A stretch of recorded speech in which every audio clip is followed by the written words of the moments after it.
Baruch Rabotai, Mesorot Tovot, 27 aujourd'hui, dans le mois d'Elul, 3 jours derniers de l'année. Et on va essayer aujourd'hui de travailler une très très belle tactique. Ça s'appelle, en hébreu on dit Bli She'elot, sans question. On va essayer d'être fâché un petit peu avec le Yetzer Hara et également éviter des questions compliquées.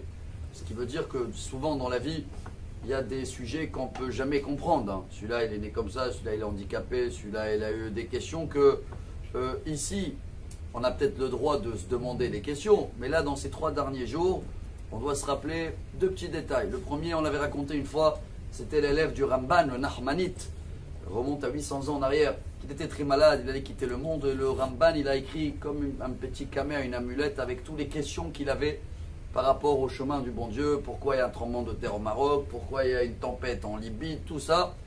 Et l'élève, il est venu après une semaine dans le rêve du Rambam, il a dit merci pour l'amulette parce que ça m'a ouvert toutes les portes en haut.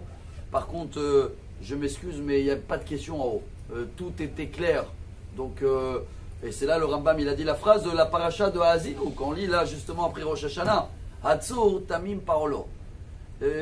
Tamim, ça veut dire c'est intègre. Et nous, on ne peut pas comprendre. Et tant mieux pour nous. Parce que si on pensait qu'on devait comprendre, ce qu'il dit Rabbi Nachman, alors on aurait dit c'est bon, je comprends tout seul, j'ai pas besoin de un chef ou un guide.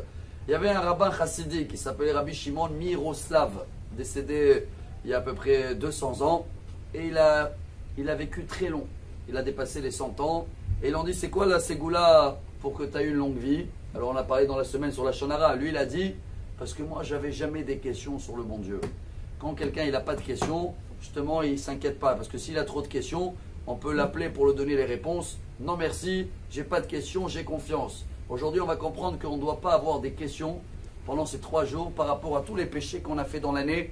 Parce qu'on a des excuses, il peut avoir des idées. Mais il y a une tactique chassidique royale. À partir d'aujourd'hui, on est fâché avec le Yetzer Hara. On ne le parle plus. On ne veut pas comprendre et pourquoi et comment. Si on est fâché avec lui, il dit le Talmud, traité Sanhedrin, page 27, il y a une halakha. Quand il y a quelqu'un qui veut témoigner contre toi et tu ne l'as pas parlé depuis 3 jours, c'est une Mishnah même, hein, il n'a pas le droit de témoigner contre toi parce que vous êtes en bagarre. 3 jours, vous êtes fâché, il ne peut plus avoir affaire avec toi. Si on ne veut pas avoir affaire avec le Yetzer Hara pour ce Rosh Hashanah, voilà une tactique. À partir d'aujourd'hui, on est fâché avec lui. Il n'y a pas de question, il n'y a pas de demander. On fonce, on fait ce qu'on doit faire pendant ces 3 jours-là. On avance, moins de questions possibles sur des choses qu'on ne comprend pas, tant mieux. Et comme ça, Bezrat Hashem, on va être tous jugés que par le Yetzer Tov. Excellente journée, que des bonnes nouvelles.